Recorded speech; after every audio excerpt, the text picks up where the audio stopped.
ये कहानी उस सदी के सबसे ताकतवर डीमन लॉर्ड की है जो पूरी दुनिया जीतने के बाद उसका एकलौता एक आखिरी मकसद एक बार हार का स्वाद चखना था। वो एक ऐसी चीज की तलाश में था जिसको पाने के लिए उसने वापस जन्म लिया, पर आधी उसकी विश पूरी होने के बाद नियति वापस उसके साथ खेल खेलने लगी। तो आखिर हमारे डीमन लॉर्ड की आखिर क्या मजबूरी थी जो वापस जन्म लेना पड़ गया? इस सवाल का जवाब पाने के लिए आपके लिए बनाई गई इस वीडियो को पूरा देखिए। कहानी की शुरुआत एक देश के छोटे से गांव से होती है जहां 10 साल के आरडी नाम के बच्चे का बर्थडे सेलिब्रेट किया जा रहा था। आरडी के पेरेंट्स को अपने बच्चे पर बड़ा नाज है क्योंकि आरडी बचपन से ही बेहद ही होशियार और मैजिक यूज करने में काफी माहिर रहा है। लेकिन उसके पेरेंट्स आरडी के एक बड़े सच से अनजान हैं। असल में आरडी पूर्व जन्म का डीमन लॉर्ड है जिसने अपने टाइम में पूरी दुनिया को कॉन्करर कर लिया था। लेकिन यही चीज आरडी को अकेला कर देती है। वो इतना ताकतवर था कि आज तक कोई उसे हरा ही नहीं पाया, जिस कारण कोई उसके बराबर का नहीं था। उसके दोस्त भी उसे डीमन लॉर्ड की नजर से ही देखते थे, जिस कारण वो अपने आप को पूरे जहां में अकेला महसूस करने लगा। वो भी एक बार हार का स्वाद चखना चाहता था ताकि वो भी लोगों के बीच घुल सके, ये दिखला सके कि वो भी उनकी ही तरह है। पर इस जन्म में तो अब ये मुमकिन नहीं था, इसीलिए आरडी ने अपने आप को फिर से रिनकार्नेट किया है और वो इस जन्म में अपनी पुरानी शक्तियों के साथ पैदा हुआ है। और यही कारण है कि वो शुरुआत से ही बाकियों से बेहद ही अलग है। वैसे पुनर्जन्म लेने से पहले आरडी एक लड़की को देखने गया था जो शायद ही जिंदा थी। खैर, जैसा आरडी के पेरेंट्स ने उससे कहा था कि अब आरडी को अपने फ्यूचर के बारे में सोचना चाहिए। यही बात आरडी को याद दिलाती है कि 10 साल हो चुके हैं और अब तक उसने एक भी दोस्त नहीं बनाया। आज आरडी दोस्त बनाने की कोशिश करता है, लेकिन इंसान होने के बावजूद आज भी उसकी हरकतें डीमन लॉर्ड वाली हैं, जिस कारण बच्चे उसको देख डर के भाग जाते हैं। यहाँ फेल होने के बाद आरडी सामने से आ रही 3 लड़कियों पे ट्राई करने वाला था, लेकिन न जाने क्यों आरडी के पेट में अचानक ही दर्द होना शुरू हो जाता है। आरडी लड़कियों से बात करने में अपने अंदर एक दबाव महसूस कर रहा था जो उसने आज से पहले कभी महसूस नहीं किया था। अब हमारा आरडी किसी तरह हिम्मत जुटाकर किसी तरह लड़कियों को अप्रोच करता है, लेकिन करता भी वो उन्हें ऐसे करता है जैसे वो उसकी दोस्त बनने के लिए उन्हें हुक्म दे रहा हो, जिस कारण लड़कियां उसे पागल समझती है और डरकर वहाँ से भाग जाती हैं। जब हमारा आरडी डीमन लॉर्ड हुआ करता था तब पूरी दुनिया उसके इशारों पे नाचा करती थी और आज बच्चे भी उसे इग्नोर करके जा रहे हैं, जिसका गुस्सा वो जंगलों के घने पौधों पे उतार रहा था। अब जंगल के बड़े हिस्से को तबाह करने के बाद आरडी अपनी बुरी किस्मत को एक्सेप्ट कर लेता है और उदास होकर अपने घर के दरवाजे के बाहर बैठ जाता है। तभी मेयर नाम का एक एल्फ वहाँ आता है जिसको आरडी जानता था। असल में ये आरडी के पेरेंट्स का दोस्त है। अब आरडी की परेशानी जानने के बाद मेयर आरडी को किसी को अप्रोच करने का सही तरीका बताता है। वो उसे समझाता है कि किसी को अप्रोच करते वक्त हमेशा अपने अंदर सामने वाले के प्रति रिस्पेक्ट और प्यार होना चाहिए। ऐसा करने से वो किसी को भी अपना दोस्त बना सकता है। अब ये बात जानते ही आरडी वापस विलेज निकल जाता है नए दोस्त बनाने के लिए। आरडी के पेरेंट्स मेयर को शुक्रिया अदा कहते हैं उसको सही रास्ता दिखाने के लिए और उसे चाय के लिए अंदर इनवाइट करते हैं। यहाँ आरडी फिर से उन्हीं बच्चों से बात करने की कोशिश करता है जो उसे पहले देखकर भाग गए थे, और इस बार भी आरडी नादानी में ओवर एक्टिंग कर देता है, जिस कारण वो फिर से भाग जाते हैं। अपने आप को फिर से नाकामयाब पाकर आरडी को इस पूरी दुनिया को खत्म करने का ख्याल आ रहा था। तभी कुछ मॉन्स्टर्स उस पर हमला कर देते हैं, पर इन्हें मारना उसके लिए चुटकियों का खेल था। वैसे आरडी को अपने गुस्से को शांत करना होगा, क्योंकि अगर उसे आम लोगों की जिंदगी जीनी है तो वो ऐसी कोई नादानी नहीं कर सकता। तभी आरडी को कहीं से किसी लड़की के चिल्लाने की आवाज आती है। आरडी उड़ते हुए वहां पहुंच जाता है जहां से वो आवाज आ रही थी। वहां एक लड़की खतरनाक व्हाइट वुल्फ का सामना कर रही थी, लेकिन देखने से तो यहाँ ऐसा लग रहा था कि उस लड़की की जगह वुल्फ यहाँ गलती से फंस गया हो। आरडी उसको छिपके देखने लगता है, पर वो लड़की आरडी को नोटिस कर लेती है और उसे देख घबराने लगती है। आरडी उसकी तरफ बढ़कर उससे दोस्ती करने की कोशिश कर रहा था, जो कि काम नहीं आता। लेकिन आरडी मानता नहीं है और कुछ नए तरीके आजमाता है जो उसके अप्रोच करने के तरीके को और बेकार कर देता है। अब आरडी यहाँ से निराश होकर जाता उससे पहले आज पहली बार किसी ने सामने से उसे रिप्लाई दिया था। इस लड़की का नाम रीन है और वो आरडी को सुना के और दुखी होके वहाँ से भाग जाती है। असल में ये लड़की आरडी से भी ज्यादा शर्मीली और अनकॉन्फिडेंट है। यहाँ मेयर आरडी के पेरेंट्स से अपनी बेटी के बारे में डिस्कस कर रहा था। जिसकी प्रॉब्लम भी आरडी की ही तरह है। अब जब मेयर वहाँ से जा रहा था तो हम देखते हैं कि रिन रोते हुए मेयर से चिपक जाती है। हमें पता चलता है कि रिन मेयर की बेटी है और ये चीज आरडी भी देख लेता है। अब इसके बाद से ही आरडी रिन से दोस्ती करने के लिए उसके पीछे ही पड़ गया था। वो उसके जन्मदिन पे गुलाब के गुलदस्ते से उसे विश करता है, लेकिन उसका भद्दा अप्रोच उसे यहाँ भी नाकामयाब कर देता है। फिर भी आरडी अपनी सेल्फ रिस्पेक्ट को सेक्रीफाइस कर चांदनी रात में एक रोमियो की तरह अपनी जूलियट की खूबसूरती की तारीफ कर रहा था, जिससे तंग होकर वो उससे और दूर चली जाती है। अब घर वापस आकर आरडी अपने नोट्स चेक कर रहा था, जिसमें उसने रीन को अप्रोच करने के टिप्स लिखे थे, जो इनमें से न जाने क्यों कोई काम नहीं आ रहा था। आरडी बस यही सोचे जा रहा था। तभी आरडी को एक साथ कई लोगों के चिल्लाने की आवाज आती है। हम देखते हैं कि गांव पर गॉब्लिन्स का हमला हुआ है। आरडी बाहर जाकर देखता है कि उन 3 लड़कियों के पीछे गॉब्लिन्स लग गए हैं। आरडी यहाँ अपने मैजिक का यूज करने वाला था, पर उससे पहले उसके फादर ही ने संभाल लेते हैं। आरडी इस अफरा तफरी के बारे में कुछ जान पाता उससे पहले उसे पता चलता है कि रीन अब तक घर वापस नहीं लौटी है, और इसकी वजह भी आरडी ही तो था। उसके ही कारण रीन जंगल के और अंदर चली गई थी। आरडी उसे बचाने के लिए तुरंत वहाँ से निकल जाता है। वैसे मेयर इस बात से अनजान था कि आरडी उड़ भी सकता है। खैर, यहाँ जंगल में रीन को गॉब्लिन्स ने घेरा हुआ था। उनका सामना करने के लिए रीन ने अपनी तलवार निकाली थी, जिसकी हाइट देखकर वो उसका मजाक उड़ाने लगते हैं। गॉब्लिन्स उसे चिल्लाकर अपनी फैमिली को बुलाने को कहते हैं ताकि वो उन्हें भी मार सके। उनकी ये बातें रीन को दुख देती है, क्योंकि फैमिली के नाम पर उसके पास उसके फादर मेयर ही हैं, और अपने स्कूल टाइम में एक एल्फ होने की वजह से रीन को उसके साथ के बच्चे अजीब समझते थे, इसीलिए आज तक वो कोई अपना दोस्त नहीं बना पाई। इन पुरानी बातों को वापस याद कर वो अपनी तलवार फेंक देती है। उसे एहसास होता है कि उसके पास जीने का कोई कारण नहीं है। उसने अपने आप को गॉब्लिन्स के हवाले कर दिया था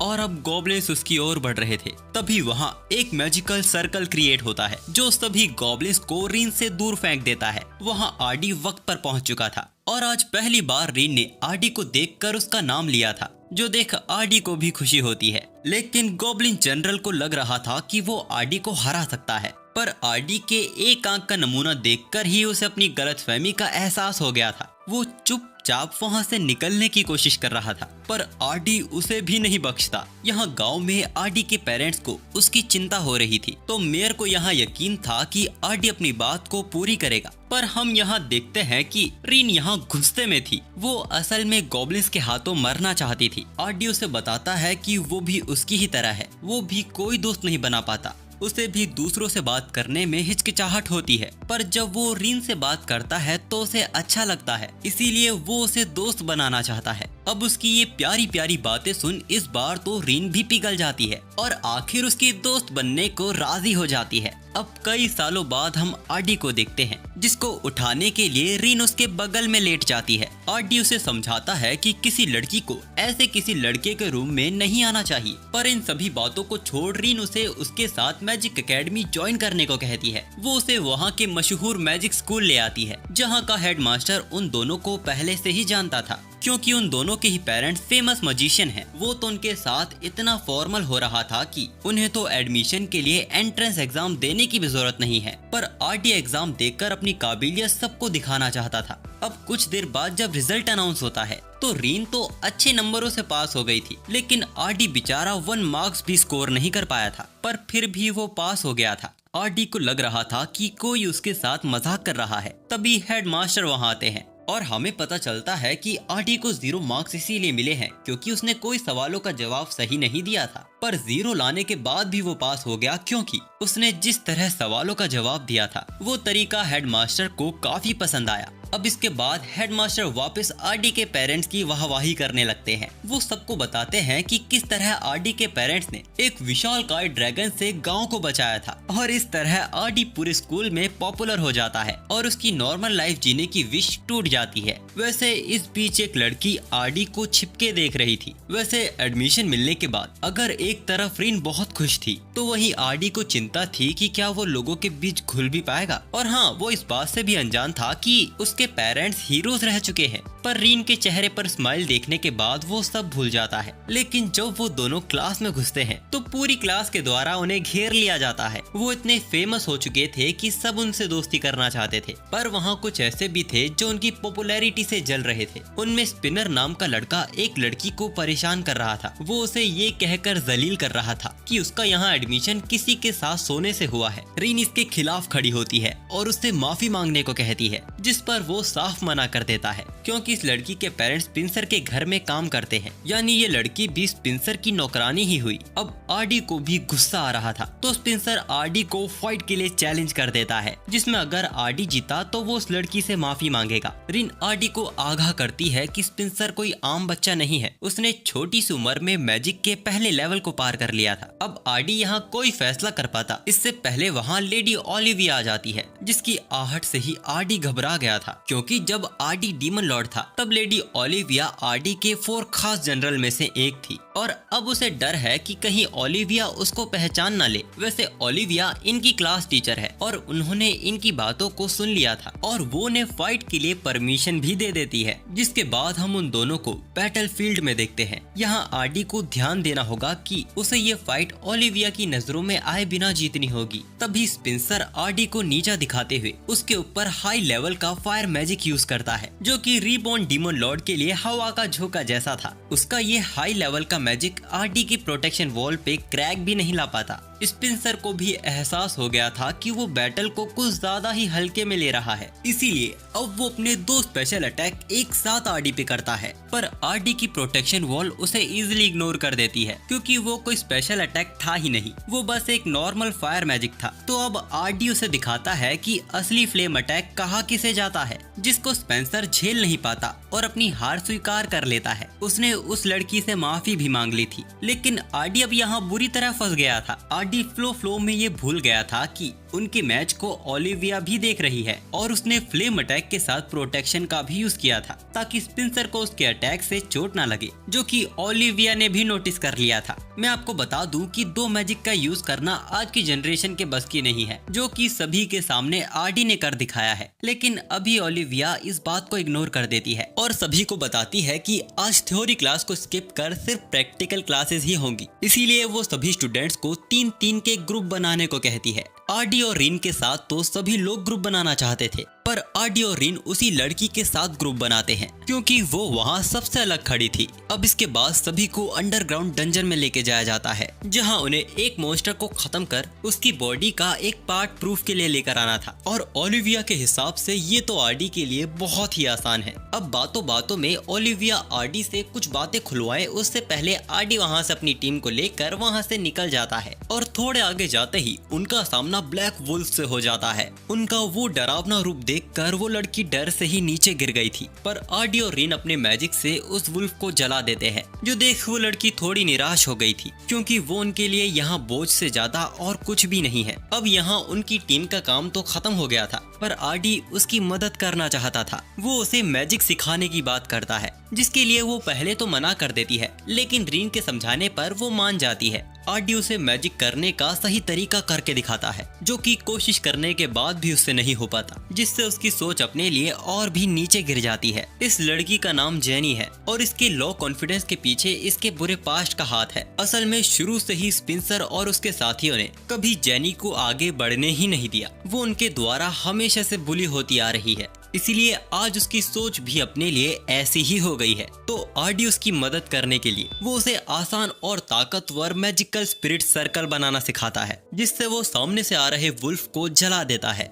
वैसे आज पहली बार रीन ने कोई ऐसे मैजिक को देखा था, क्योंकि इस मैजिक को आरडी ने ही बनाया है, जो कि कोई आम बात नहीं है। उसके इस कारनामे पे दोनों को यकीन नहीं हो रहा था। वैसे जेनी इस मैजिक को यूज कर पा रही थी, जिससे उसका कॉन्फिडेंस थोड़ा बढ़ गया था, पर अचानक उनके पैरों तले जमीन खिसक जाती है और वो लोग डंजन बॉस के इलाके में आ जाते हैं। यहाँ का डंजन बॉस बहुत ही ताकतवर और डरावना था, जिसकी हालत आरडी पतली कर देता है। वो चाहता था कि आखिरी हमला जेनी करे, पर जेनी पहले ही बहुत डर गई थी। वो इससे पीछे हटना चाहती थी, पर आरडी अपनी बातों से उसे मोटिवेट करता है और उसकी बात मानकर उसके सिखाए मैजिक से वो डंजन बॉस पर स्पेंसर और उसके दोस्तों का अब तक का सारा गुस्सा उस पर निकाल देती है। आखिर में वो डंजन बॉस को हराकर उसके सींग को सबूत के तौर पे ले आए थे, पर स्पेंसर उन पे यकीन नहीं करता और उन्हें झूठा बताकर उनका मजाक उड़ाने लगता है, जो सुन इस बार जेनी उसके कस के चांटा धर देती है। स्पेंसर जेनी की फैमिली को बर्बाद करने की धमकी दे रहा था, तभी रीन उस पर कूड़ा पलट देती है और इतनी बेइज्जती हो जाने के बाद वो वहाँ से भाग ही जाते हैं। रीन और जेनी के बीच में भी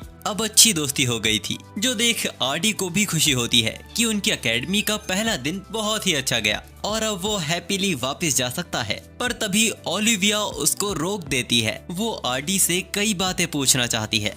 हमें पता चलता है कि हेडमास्टर चाहते हैं कि आरडी उनकी एकेडमी की तरफ से स्टूडेंट बैटल इवेंट में हिस्सा ले, पर आरडी इसके लिए मना कर देता है। आरडी को समझाया जाता है कि ये एकेडमी के फ्यूचर और उसके बजट इंक्रीज करने के लिए जरूरी है, क्योंकि टूर्नामेंट में क्वीन भी आने वाली है। तो आरडी वहाँ ज्ञान चेपने लगता है कि वो बस अपनी ताकत का इस्तेमाल सिर्फ लोगों की भलाई के लिए ही करेगा। तो मिस ओलिविया आगे आकर कहती है कि उसका भी एक सौतेला भाई था जो ठीक उसकी तरह ही बातें किया करता था, पर एक दिन अचानक उसने बिना किसी को बताए अपने आप को रिइंकार्नेट कर लिया। अचानक आरडी का मन बदल जाता है और वो उनके ऑफर के बारे में सोचने का थोड़ा टाइम मांगता है। ओलिविया उससे कहती है कि वो उसके सच को जान के रहेगी, पर आरडी को तो बस इस बात की चिंता थी कि कहीं उसके टूर्नामेंट में हिस्सा न लेने की बात पर उसकी स्कॉलरशिप को कैंसिल न कर दिया जाए। वही वक्त उसके सामने से जेनी आ रही थी। वो आते ही आरडी को उसके साथ डेट पर चलने को कहती है। आरडी उसे मना करने वाला था, पर उसके खूबसूरत बड़े बड़े देख वो डेट पर चलने को राजी हो जाता है। तभी उनके बीच रीन भी कूद पड़ती है और वो भी उनके साथ डेट पर जाना चाहती थी। जेनी को इससे कोई दिक्कत नहीं थी। उसके नजरिए से तो आरडी के पास पूरा हरीम होना चाहिए।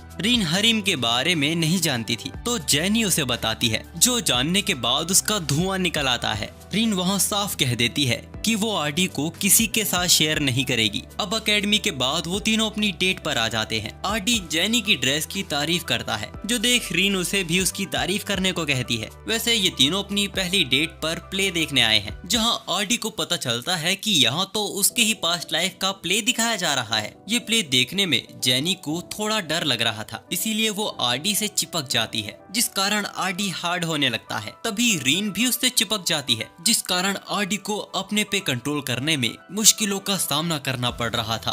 तभी आरडी ये नोटिस करता है कि उसका ये प्ले तो बिल्कुल ही बकवास दिखाया जा रहा है। हमने सीरीज की शुरुआत में जिस लड़की को देखा था, असल में वो आरडी की बैटल पार्टनर लेडिया थी, जो बैटल के दौरान डीमन लॉर्ड आरडी को भी डांट देती थी, और इस प्ले में उन दोनों के बीच अफेयर दिखाया गया है। अब यहाँ से बाहर आने के बाद जेनी फिर आरडी से चिपकना शुरू कर देती है और आरडी को बताती है कि वो उसके लिए बहुत स्पेशल है, जो देख रीन को बुरा लगता है और वो आरडी को अपनी ओर खींचने लगती है। पर जेनी ने उनके लिए कुछ स्पेशल सोचा हुआ था, जिसका रास्ता रंगीन गलियों से जाता है। अब ये सब रीन न देख ले, आरडी ने उसकी आंखों को ढक लिया था। अब आगे बढ़ते बढ़ते आरडी अचानक रुक जाता है। उसने कुछ लोगों की बातें सुन ली थी जो क्वीन को किडनैप करना चाहते हैं। आरडी डेट को यहीं छोड़ उनके पीछे जाने वाला था, पर रीन और जेनी उसके साथ जाने की जिद करने लगती है। वो लोग उनका पीछा करते हुए अंडरग्राउंड सीवर में आ जाते हैं, जहाँ वो देखते हैं कि इन लोगों ने वॉल पर एक बड़ा सा मैजिक सर्कल बनाया हुआ है। आरडी को शायद उनका प्लान समझ आ गया था। वो रीन और जेनी को भी बताने वाला था, पर वो लोग पकड़े जा चुके थे। असल में वो शुरुआत से ही जानते थे कि उनका पीछा किया जा रहा है, और आरडी भी समझ चुका था कि वो उन्हें मारने वाले नहीं है, क्योंकि अगर उन्हें उनको मारना ही होता तो उनके पास सरप्राइज अटैक करने का अच्छा मौका था। तो उन लोगों का लीडर मैजिक सर्कल का यूज करके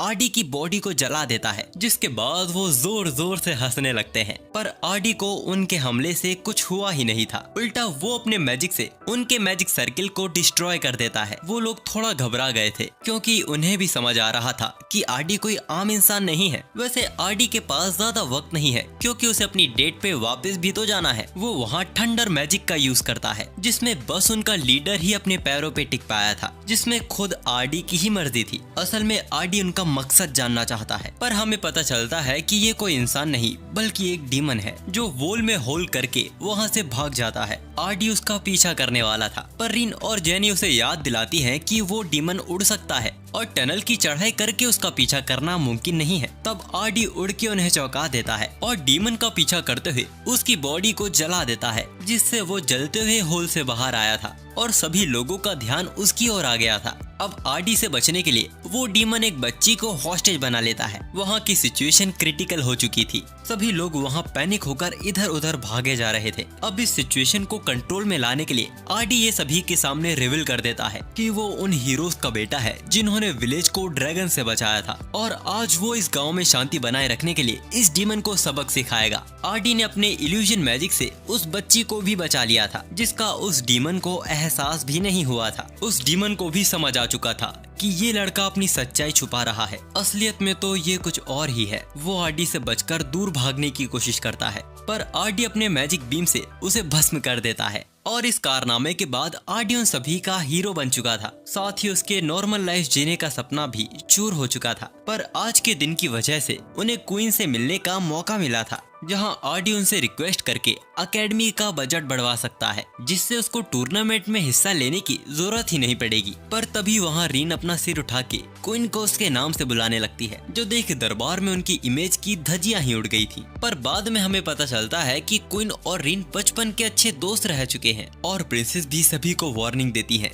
रीन को रिस्पेक्ट देने के लिए। वैसे उन्हें यहाँ रिवॉर्ड देने के लिए बुलाया गया है, पर आरडी नहीं जानता कि इस सिचुएशन में एक आम सिटीजन को क्या कहना चाहिए। अब प्रिंसेस जो भी कहती है आरडी उन सभी का जवाब हाँ में देने लगता है, जिनमें क्वीन ने ये भी कहा था कि वो आरडी के रिवॉर्ड के तौर पे उसके बच्चे की माँ बनना चाहती है, यानी कि वो चाहती है कि आरडी उसकी कोख भर दे। पर तभी रीन चिल्लाकर बोलती है कि वो ऐसा नहीं होने देगी, आरडी पर सिर्फ उसका हक है। जेनी क्वीन से कहती है कि अगर उन्हें भी आरडी चाहिए तो उन्हें आरडी के हरीम में आना होगा, लेकिन असल में ये तो प्रिंसेस के द्वारा किया गया एक छोटा सा मजाक था और असल में आरडी को रिवॉर्ड के तौर पे उसकी रैंक को पेंटागन कर दिया जाता है, जिसके खिलाफ पूरी सभा हो गई थी, क्योंकि पेंटागन रैंक किसी आम सिटीजन के लिए नहीं होती। आरडी को भी ये नहीं चाहिए था। वो रिस्पेक्ट के साथ क्वीन को बताता है कि वो बस चाहता है कि उसकी एकेडमी के बजट को बढ़ा दिया जाए। अब आरडी की ये बात प्रिंसेस को और भी इम्प्रेस कर देती है कि आरडी अपने बारे में न सोचकर सभी की भलाई के बारे में सोच रहा है।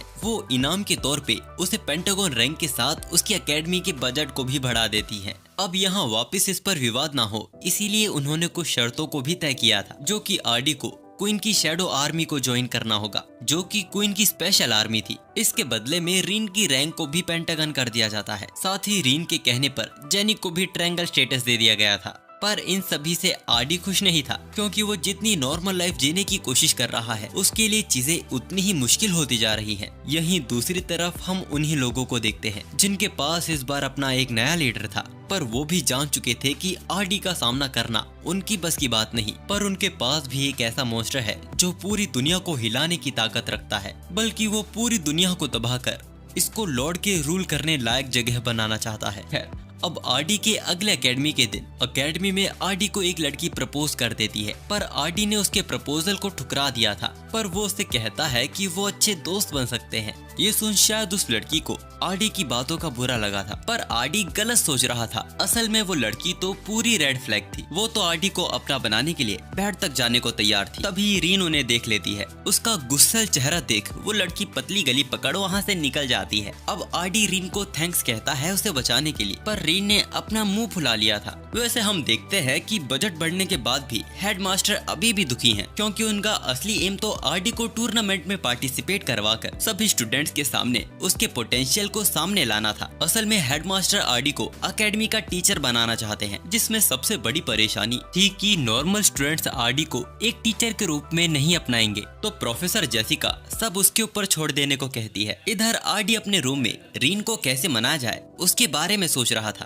तभी जेनी उसके रूम में आती है। उसने अपने ऊपर के हिस्से को कवर किया हुआ था। वो दरवाजा बंद करके आरडी को अपनी हॉटी ड्रेस दिखाती है, पर आरडी भोला नादान वो बोलता है कि उसे ठंड लग जाएगी। लेकिन जेनी तो यहाँ एक मकसद से आई है, जो जेनी का हरीम आइडिया था। उसकी वजह से आरडी एकेडमी की सभी लड़कियों के बीच बहुत पॉपुलर हो गया है, जिससे उसे तो कोई दिक्कत नहीं, पर उसे अच्छा नहीं लगेगा अगर उससे पहले वो किसी और के साथ पलंग तोड़ खेल ले। इसीलिए वो आज आरडी की चीखें निकालने आई है। यहाँ दूसरी तरफ रीन को भी अब गिल्टी फील होने लगा था। वो कबर्ड में से एक ड्रेस निकालती है। इधर आरडी के अरमान अब तक नहीं जागे थे, इसीलिए जेनी उस पर चार्मिंग ईविल आई का यूज करती है, जिससे अब आरडी अपनी जगह से हिल नहीं पाएगा। वो आरडी को लेटाकर उसके करीब आने लगती है। तभी रीन भी उस कमरे में घुस आती है और बिना आडी से नजरें मिलाए उससे माफी मांगने लगती है। लेकिन जब वो अपनी आंखों के सामने ह्यूमन सैंडविच बनता देखती है तो उसका दिमाग खराब हो जाता है और वो आडी पे तरह तरह की चीजें फेंकने लगती है, जिसके बाद वो वहाँ रोना शुरू कर देती है। जेनी दरवाजा बंद कर उसे बचपना करने से मना करती है, वरना उसकी इन हरकतों से आडी उसे और नापसंद करने लगेगा। वैसे रीन ऐसी ड्रेस पहनकर आडी के रूम में इसीलिए आई है क्योंकि आडी की मम्मी ने उसे बताया था कि ऐसी ड्रेस में लड़कियों को देखने के बाद लड़के उनकी सारी बातें मानने लगते हैं बिना कोई सवाल किए। आडी को टेंशन होने लगी थी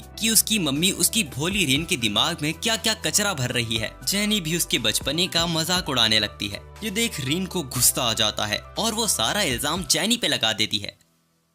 हरीम आइडिया की वजह से ही आडी पूरे वक्त लड़कियों से घिरा रहता है, तो जेनी फिर से रीन को टीज करने लगती है, जिससे तंग होकर रीन इस बार जेनी को डुएल के लिए चैलेंज कर देती है, जिसमें अगर वो हारी तो वो आडी के करीब आने की कोशिश करना छोड़ देगी। साथ ही उनके बीच बिन कपड़ों की शर्तें लगना भी शुरू हो जाती है, जो देख आडी का पारा चढ़ जाता है और वो दोनों पे चिल्लाकर उन्हें नीचे बैठा देता है। वो उन दोनों से एक दूसरे से माफी मांगने को कहता है, वरना आज रात का डिनर वो उनके साथ नहीं करेगा, जिससे वो दोनों लड़कियां डर जाती है और वो एक दूसरे से माफी मांगती हैं, जिसके बाद वो एक दूसरे से हाथ मिलाने वाली थी। पर तभी रूम में प्रोफेसर जेसिका आ जाती है। उन्होंने डुएल की वो सारी बातें सुन ली थी, इसीलिए वो दोनों को टूर्नामेंट में हिस्सा लेने को कहती हैं। ऐसा करने से उनमें से कौन आडी के लिए बेहतर है ये साफ हो जाएगा। साथ ही अगर आडी के स्टूडेंट जीतेंगे तो एकेडमी में आडी की रेपुटेशन बढ़ेगी, जिससे हेडमास्टर के लिए आडी को टीचर बनाना और भी आसान हो जाएगा। अब पहले जैसा आडी ने कहा था, रीन भी जेसिका से कहती है कि वो अपनी पावर का इस्तेमाल लोगों की भलाई के लिए करना चाहती है। जेनी भी उसकी बात से सहमत थी, पर जब जेसिका उन्हें बताती है कि आडी के टीचर बनने के बाद उसे एक कूल सी ड्रेस पहनने को दी जाएगी, तो वो दोनों ही टूर्नामेंट में हिस्सा लेने के लिए तैयार हो जाती है। जल्द ही टूर्नामेंट का दिन भी आ जाता है और आडी और रीन के पेरेंट्स को कमेंट्री करने के लिए टूर्नामेंट में बुलाया गया था, जिसमें आडी के फादर तो इसमें कुछ खास इंटरेस्टेड लग नहीं रहे थे और आडी की मदर का इंटरेस्ट तो बैटल से ज्यादा लड़कियों के छोटे कपड़ों में था। ये सब देख आडी को वहाँ शर्मिंदगी फील हो रही थी। खैर, इससे अगला मैच रीन का था और वो अपने बैटल के लिए थोड़ी नर्वस भी थी। आडी भी वहाँ रीन की हार की दुआएं लगा रहा था क्योंकि उसे एकेडमी का टीचर नहीं बनना है। लेकिन आडी का सिखाया स्पिरिट सर्कल मैजिक से वो इस बैटल को जीत लेती है और इससे अगला मैच जेनी का था। जेनी रीन को फाइनल्स में मिलने के लिए चैलेंज करती है। इसके बाद वो दोनों अपने हर एक मैच को जीतते हुए एक दूसरे के सामने फाइनल्स में खड़े होते हैं। अपनी बेटी को फाइनल्स में देख मेयर थोड़ा इमोशनल हो गया था। उसे याद है कि रीन शुरू से ऐसी नहीं थी। वो कमेंट्री करते हुए बताता है कि जब आडी और रीन पहली बार मिले थे तब से ही आडी ने रीन को बहुत कुछ सिखाया है। कभी कभी वो ये सोच हैरान हो जाता है, आखिर आडी के पास इतनी कमाल की लीडरशिप स्किल कैसे है। खैर, अब रीन और जेनी के बीच के फाइनल राउंड को शुरू किया जाता है, पर अचानक आडी को किसी गड़बड़ का एहसास होता है। हम देखते हैं कि उसी ग्रुप का एक शख्स इस स्टेडियम में मौजूद था, जो अब अपने असल रूप में आता जा रहा था। उसको देख उसके पास बैठी लड़की डर से चिल्ला देती है और पूरे स्टेडियम में इसका हल्ला हो जाता है। अब बाकी छिपे डीमंस भी बाहर आ जाते हैं और पूरे स्टेडियम को तबाह करने लगते हैं। प्रोफेसर जेसिका उन्हें बताती है कि हमला पूरे शहर पर हुआ है, इसीलिए उन्हें अलग अलग होकर सभी को बचाना होगा। जेसिका रीन और जेनी को बचाने जाती है और बाकी सब भी अलग अलग हो जाते हैं। वैसे रीन और जेनी सभी डीमंस को अच्छी फाइट दे रहे थे और एक दूसरे की मुश्किल में साथ भी दे रहे थे। तभी अचानक धरती फाड़कर एक क्रिस्टल मॉन्स्टर बाहर निकलता है। उसके ऊपर जेनी और रीन का कॉम्बो अटैक भी बेकार हो गया था, पर अपनी बेटी को बचाने के लिए मेयर उनके सामने खड़ा हो जाता है और अपने पावरफुल मैजिक से उसे अपने नीचे झुका देता है। आखिर में मेयर अपनी पूरी ताकत लगा के उस क्रिस्टल मॉन्स्टर को डिस्ट्रॉय कर देता है। फिर अचानक उसके शरीर से एक हाथ पार हो जाता है। वो और कोई नहीं जेसिका थी, जिसने शुरू से ये प्लान बनाया था रीन को किडनैप करने के लिए। जेसिका का असली नाम एल्जार्ड है और वो असल में फ्रिंजेड ड्रैगन किंग है। जेनी एल्जार्ड को रोककर रीन को भागने का मौका देती है, पर एल्जार्ड बहुत ताकतवर थी और पूरी तरह बेरहम। वो उसके रास्ते में आने वाली जेनी को खत्म करने वाली थी। रीन उसे रोकने की कोशिश करती है, जो कि बेकार था। इसीलिए रीन एल्जार्ड को अपने आप को मारने की धमकी देती है। एल्जार्ड को भी रीन जिंदा चाहिए थी, इसीलिए इस बार वो जेनी की जान को बख्श देती है और अपने पंखों को निकालकर रीन को अपने साथ ले जाती है।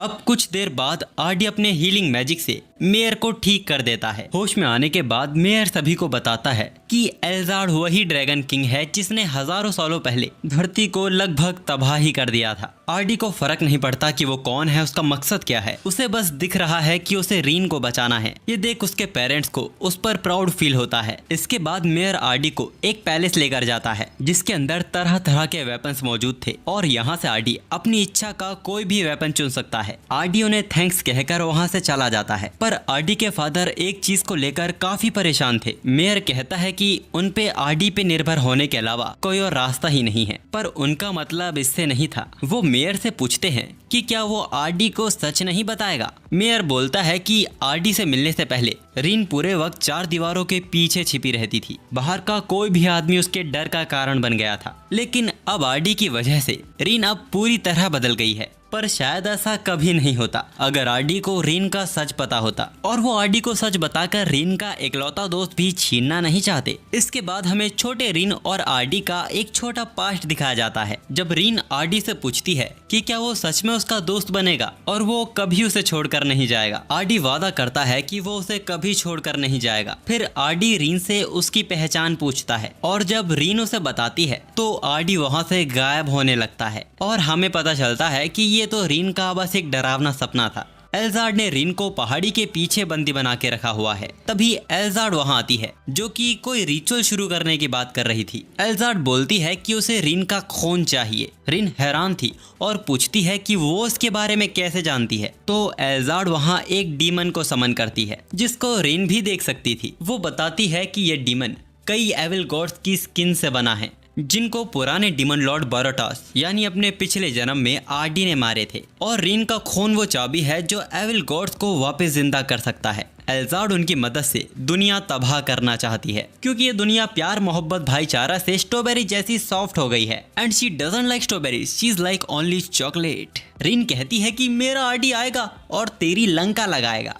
एल्जार्ड उसकी धमकी को सीरियसली नहीं लेती क्योंकि आखिर में आरडी है तो इंसान ही, और वो रीन से पूछती है कि क्या आरडी तुम्हारा सच जानता है, जिस पर रीन का चेहरा उदास हो जाता है। दूसरी तरफ हम आरडी को देखते हैं जो रीन को बचाने के लिए पूरी तरह तैयार हो चुका था। जेनी आरडी से माफी मांगती है क्योंकि उसने उसे पावर और सेल्फ कॉन्फिडेंस दिया, फिर भी वो उसके साथ रीन को बचाने जाने के लिए अब तक काबिल नहीं है और वो दोस्त बनाने में भी नाकामयाब रही। आरडी उसे परेशान होने से मना करता है और उससे कहता है कि वो रीन और उसके लिए खाना बना के रखे। वे दोनों शाम होने से पहले वापस लौट आएंगे और जाने से पहले वो कहता है कि रीन और वो उसे हमेशा से अपना दोस्त मानते हैं। इसके बाद आरडी वहाँ से उड़ते हुए चला जाता है। दूसरी तरफ वो मॉन्स्टर रीन को खाने ही जा रहा था। उसके मुंह के अंदर से एक आंख निकलती है जो कि रीन को देखने के बाद कुछ करने ही जा रही थी, पर अचानक वो तेजी से चमककर उसके अगले ही पल वो पूरी तरह राख हो जाता है। हम देखते हैं कि आरडी वहाँ वक्त पर पहुंच गया है और उसने ही इस मॉन्स्टर को मारा है और अब वो एक ही बार में नई स्पेल का यूज करके वहाँ मौजूद सभी मॉन्स्टर्स को मार देता है। बस एल्जार्ड ही थी जो उन हमलों से बच गई थी। आरडी रीन को छुड़ा लेता है जिसके बाद वो उसे कस के गले लगा लेती है और यहाँ एल्जार्ड पागल हो चुकी थी क्योंकि उसे काफी वक्त बाद एक वर्दी अपोनेंट मिला है। उसकी हंसी रीन को डरा रही थी, पर आरडी कहता है कि ये छिपकली उसका कुछ उखाड़ नहीं पाएगी।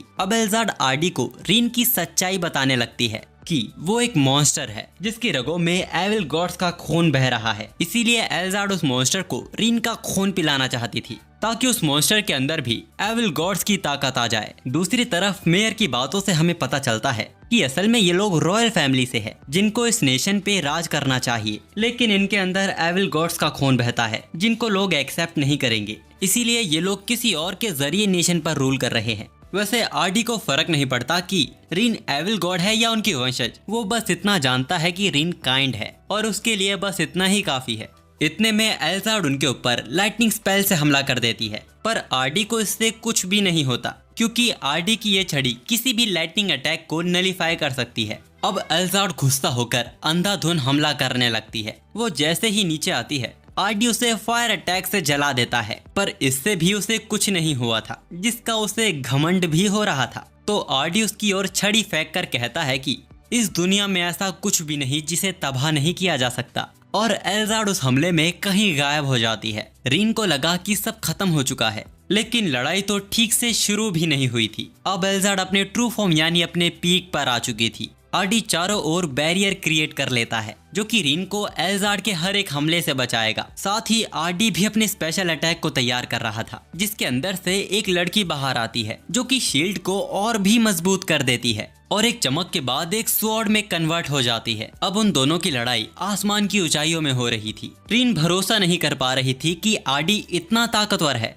यहाँ आरडी अपनी तलवार के दिए इंस्ट्रक्शंस की वजह से एल्जार्ड के हर एक हमले को डॉज कर रहा था और अपनी स्वॉर्ड को चार्ज करके वो भी एल्जार्ड पे हमला करता है जिसको वो भी आसानी से डॉज कर लेती है और अपनी बातों से आरडी को फुसलाने लगती है। वो कहती है कि रीन और आरडी हमेशा दोस्त नहीं रहेंगे क्योंकि वो एक मॉन्स्टर है जो उसे छोड़ने से पहले एक बार भी नहीं हिचकिचाएगी।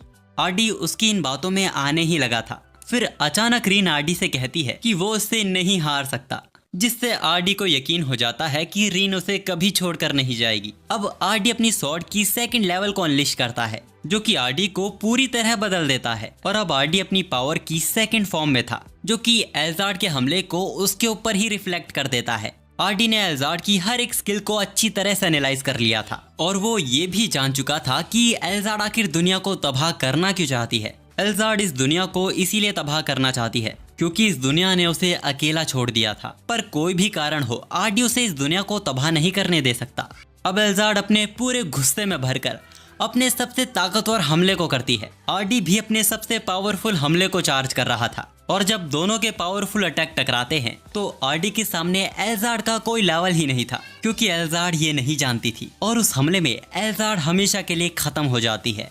और इसके बाद आरडी और रीन का रिश्ता और भी गहरा हो जाता है। लेकिन रीन को इसका एहसास हो गया था कि उसे ताकतवर होना होगा ताकि वो आरडी के साथ खड़ी रह सके। वहीं दूसरी तरफ हम एक लड़की को देखते हैं जिसने हजारों सालों की मेहनत के बाद अपने आप को इतना ताकतवर बना लिया है कि शायद अब वो लीडिया की बराबरी कर सकती है। लीडिया वही लड़की है जो कभी आरडी की साथी हुआ करती थी और उसकी झलक हमने आरडी की स्वॉर्ड में भी देखी थी। वो लड़की अपनी स्वॉर्ड से डंजन बॉस को बड़े आराम से हरा देती है। इस लड़की का नाम सिल्फिया है जो कि लीडिया को अपनी बड़ी बहन मानती है और उससे आगे निकलना चाहती है। अब इन 1000 सालों के बाद जब सिल्फिया उस गुफा से बाहर निकलती है तो वो इस जगह को पहचान ही नहीं पाई थी क्योंकि इतने लंबे टाइम पीरियड के बाद ह्यूमन सिविलाइजेशन पूरी तरह बदल चुकी थी। अब यहाँ सिल्फिया एक मिस्टीरियस मैन से टकराती है जो कि 3000 सालों से सिल्फिया के आने का ही इंतजार कर रहा था। लेकिन हमें पता चलता है कि सिल्फिया को लग रहा था कि वो बस 3 सालों से उस गुफा में ट्रेनिंग कर रही है।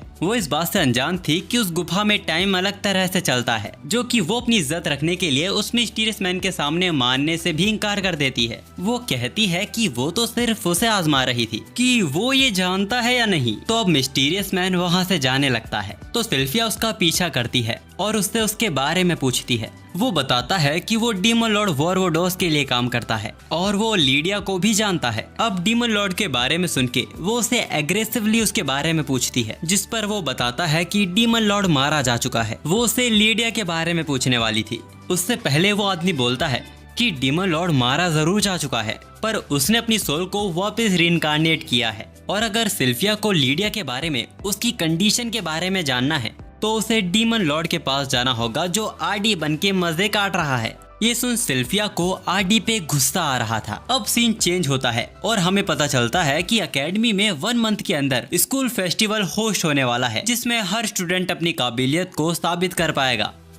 और क्योंकि एकेडमी के 100 ईयर्स भी कंप्लीट होने वाले हैं तो headmaster sword king battle tournament भी करवाना चाहते हैं जिसके लिए रीन और जेनी बहुत ज्यादा एक्साइटेड थी। लेकिन हेडमास्टर बताते हैं कि उन्हें धमकियां मिली हैं कि ये टूर्नामेंट नहीं होना चाहिए और जिस पर्चे में उन्हें ये धमकी मिली है वो ह्यूमन स्किन से बना हुआ है जो कि लार्स एल गूल के द्वारा आया है और हेडमास्टर इससे अच्छे से वाकिफ हैं कि अगर उन पर हमला हुआ तो बस आरडी ही है जो सबको बचा सकता है। इसीलिए वो चाहते हैं कि आरडी भी इस टूर्नामेंट में हिस्सा ले। आरडी अपना जवाब दे पाता उसकी तरफ से रीन और जेनी ही हाँ कर देती है। लेकिन फिर भी एक अकेला आरडी पूरी एकेडमी पर ध्यान देने के लिए काफी नहीं होगा। हेडमास्टर बताते हैं कि ओलिविया एकेडमी से ऐसे बच्चों को छाट रही है जो उनकी मदद कर सकते हैं। अब एकेडमी की एनिवर्सरी को सेलिब्रेट करने के लिए रीन और जेनी डिसाइड करते हैं कि वे लोग डीमन लॉर्ड बारबाडस की कहानी के पर प्ले करेंगे जिससे आरडी को भी कोई दिक्कत नहीं थी। तभी आरडी का नाम चिल्लाते हुए सिल्फिया वहां आ जाती है और उसको देख आरडी हैरानी के मारे उछल पड़ता है। सिल्फिया यहाँ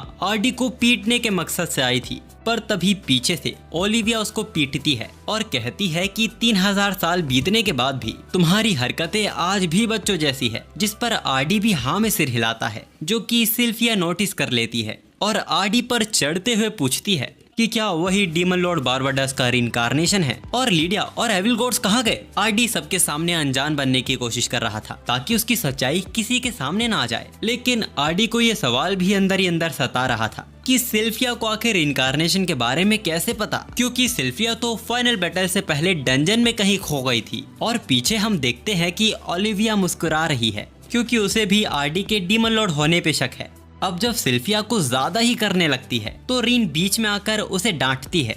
अब यहाँ हम देखते हैं कि रिन के अंदर सिल्फिया को लीडिया दिखाई दे रही थी। वो ये देख हैरान थी। वो उसे पूछती है कि वो है कौन, जिस पर रिन बताती है कि वो आरडी की सबसे अच्छी दोस्त है। तो सिल्फिया कहती है कि वो भी उसकी दोस्त बनेगी, जिस पर रिन उसे साफ मना कर देती है। तो सिल्फिया भड़क जाती है। आरडी उसे शांत करने की कोशिश करता है तो सिल्फिया उल्टा ही उसे फाइट के लिए चैलेंज कर देती है, जिसके लिए ओलिविया भी एग्री हो गई थी। आरडी समझ गया था कि उसका सच सामने लाने के लिए ओलिविया सिल्फिया का इस्तेमाल कर रही है। आरडी ने सोचा था कि वो सिल्फी से ऐसे हारेगा जिससे उसकी इज्जत भी बनी रहे और किसी को उसकी सच्चाई का पता भी न चले, लेकिन ये सिल्फी की 3000 साल की ट्रेनिंग आरडी पर थोड़ी भारी पड़ रही थी। आरडी को भी अपने आप को थोड़ा पुश करना पड़ रहा था। इसी बीच सिल्फी के उकसाने पर आरडी को गुस्सा आ जाता है और वो मौका पाकर सिल्फी की तलवार ही तोड़ देता है। ओलिविया बैटल को बीच में ही रोककर आरडी को विनर घोषित कर देती है, जिससे सिल्फी का माथा सनक जाता है क्योंकि उसकी ये 3000 साल की मेहनत उसकी यहाँ कोई काम ही नहीं आ रही थी। वो अपनी डीमन स्वॉर्ड को समन करती है, जिसकी वजह से आसपास का माहौल भी चेंज होता जा रहा था। आरडी उसे रोकता है पर वो पागल हो चुकी थी। वो आरडी पे हमला करती है, जो कि आरडी का तो कुछ बिगाड़ नहीं पाता, लेकिन उस हमले से स्कूल की बिल्डिंग डैमेज हो जाती है। इसके बाद भी सिल्फिया पीछे नहीं हटने वाली थी। ओलिविया भी उसे रोकते हुए कहती है कि अब वो कुछ ज्यादा ही करती जा रही है और सिल्फिया की तलवार से निकल रही पॉइजनस गैस की वजह से स्टूडेंट्स पर भी इसका गलत प्रभाव पड़ रहा था।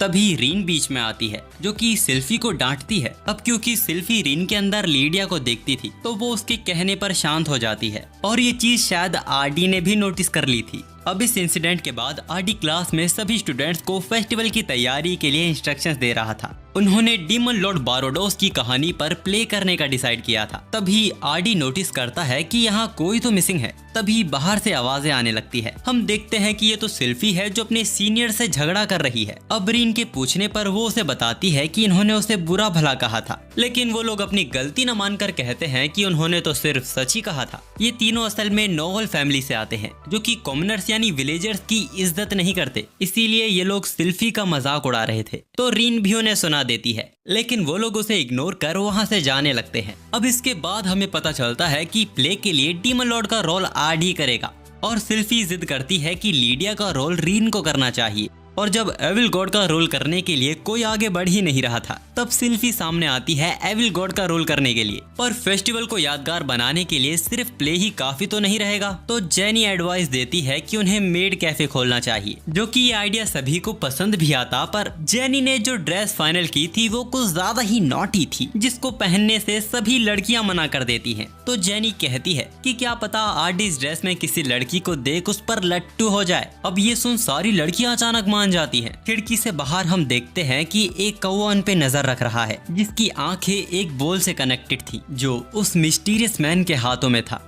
अब जल्द ही फेस्टिवल का वो दिन भी आ जाता है, जहां आरडी और रिन एंजॉय के साथ पेट्रोलिंग भी कर रहे थे। तभी अचानक वहां एक धमाका होता है, लेकिन वो सिल्फी निकलती है, जिसको एक बुढ़े पे शक था कि वो एक डीमन है। वो आदमी रोते हुए कहता है कि मैं कोई डीमन नहीं हूँ। तभी ओलिविया वहाँ आती है और वो इस आदमी को जानती थी, क्योंकि ये उसके फेवरेट रेस्टोरेंट का कुक है जो खाना बहुत अच्छा बनाता है। इसके बाद ओलिविया सिल्फिया को पेट्रोलिंग से निकालकर उसे फेस्टिवल एंजॉय करने को भेज देती है। अब वहीं एक पेड़ को देखकर रिन आरडी से कहती है कि जब भी वो इस पेड़ को देखती है उसे अजीब महसूस होता है। आरडी कहता है कि काफी सालों पहले द ग्रेट स्वॉर्ड किंग ने इस पेड़ के नीचे कोई चीज छिपाई थी, जिसके बारे में रॉयल्टी भी नहीं जानती। आरडी इसके बारे में ओलिविया से पूछता है, पर वो इस टॉपिक से अलग हट कहती है कि होने वाला tournament sword king battle tournament ही है, जिसमें ओलिविया भी हिस्सा लेगी। और उसने बिना आरडी से पूछे टूर्नामेंट में आरडी का भी नाम दे दिया है, जिसमें पार्टिसिपेट लेने से आरडी मना कर देता है। पर ओलिविया उसकी टीचर भी थी, जिसके ऑर्डर के चलते उसे टूर्नामेंट में हिस्सा लेना ही होगा।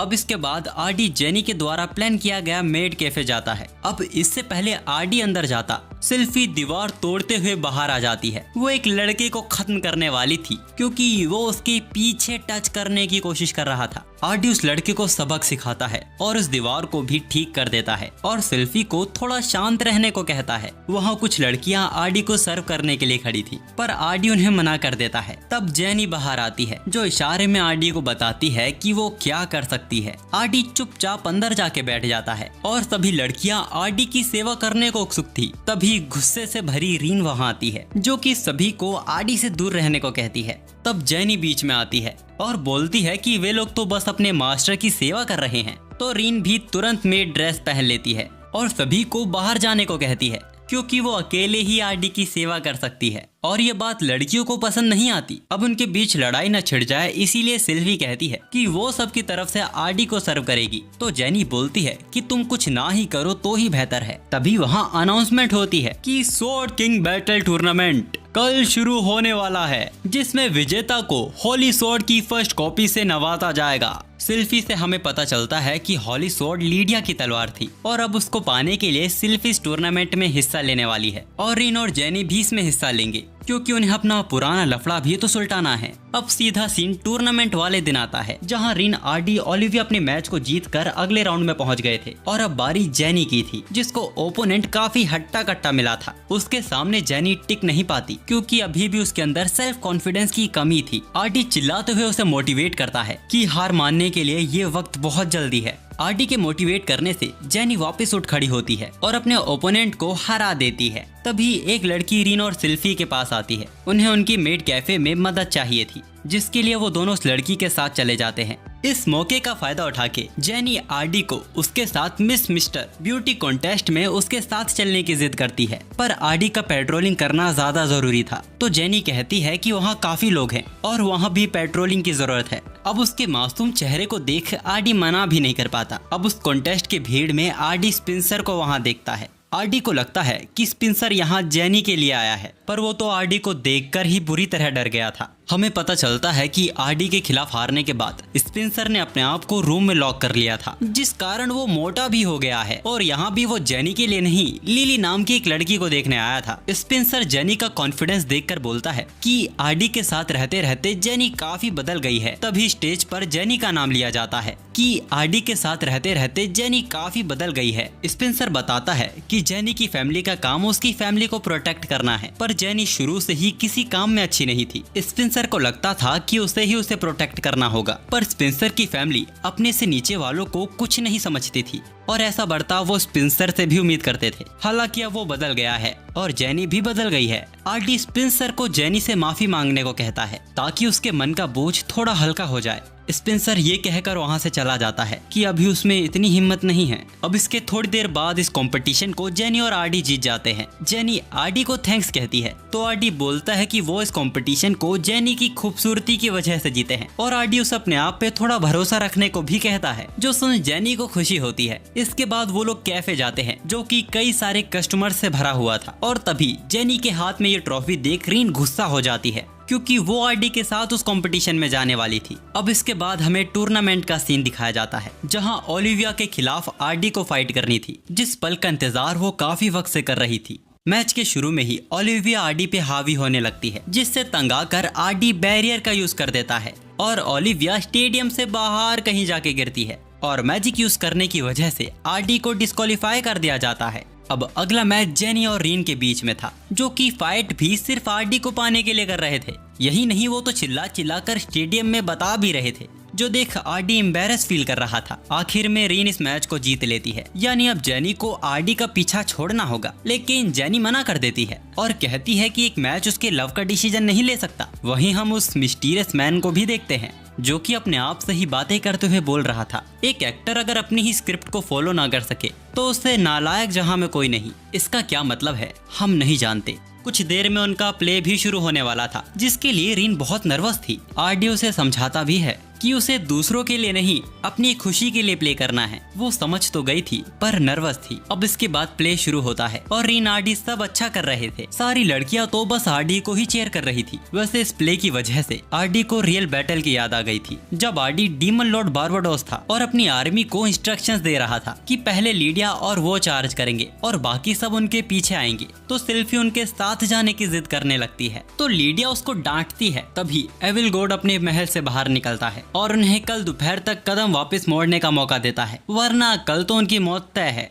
अब रात के वक्त सिल्फी आरडी के पास आती है और पूछती है कि क्या वो सच में यूजलेस है। आरडी कहता है कि ऐसा नहीं है, वो बस उसकी फिक्र करते हैं। वो बताता है कि लीडिया ही है जो सबसे ज्यादा उसकी फिक्र करती है। यहाँ तक कि लीडिया ने तो अपने बाद सिल्फी को अपनी पोजीशन देने को चुना हुआ है। तो लीडिया कहती है कि इसीलिए तो वो उनके साथ लड़के अपने आप को साबित करना चाहती है, पर वो बार बार उसे डांट देती है। तो आरडी उसे एक मौका देता है कि वो आगे कुछ भी कर सकती है, जिसकी जिम्मेदारी वो लेगा और लीडिया भी उसे कुछ नहीं कहेगी। अब अगले दिन एविल गॉड उनको वहीं खड़ा देख अपने सबसे ताकतवर हमले से एक ही बार में बैटल को खत्म करने वाला था, पर अचानक उसके नीचे एक स्पेल एक्टिवेट होता है और वहाँ पर कई सारे धमाके होने लगते हैं, जिसमें एविल गॉड का भी ध्यान भटक गया था। इस मौके का फायदा उठाकर लीडिया उसे खत्म कर देती है। असल में ये ट्रैप सिल्फी ने रात में ही बिछा दिए थे, जो कि उसने अच्छा काम तो किया था, पर नादान लड़की उसे ये पता नहीं कि उसने ट्रैप कहाँ कहाँ बिछाए थे, जिस कारण आरडी की आर्मी भी घायल होती है। वो सेल्फी के